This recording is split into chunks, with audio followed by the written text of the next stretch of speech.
काल सासूबाईने पाहुणचार केलता हो. मी आम्हाला जेवाय बोलवलं. सासूबाईला माहित होतं मला उडदाचं पापड लय आवडतात.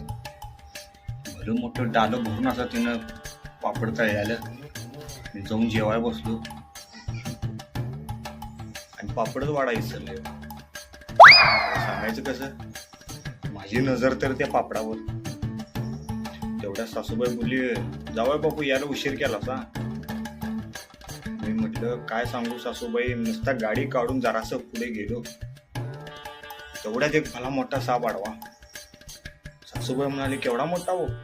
मी म्हटलं माझ्यापासून त्या पापडाच्या डालीपर्यंत. तेवढ्या सासूबाई जोरात ओरडले, अगं बाई माझ्या जावयाला मी पापडच वाढा विसरले.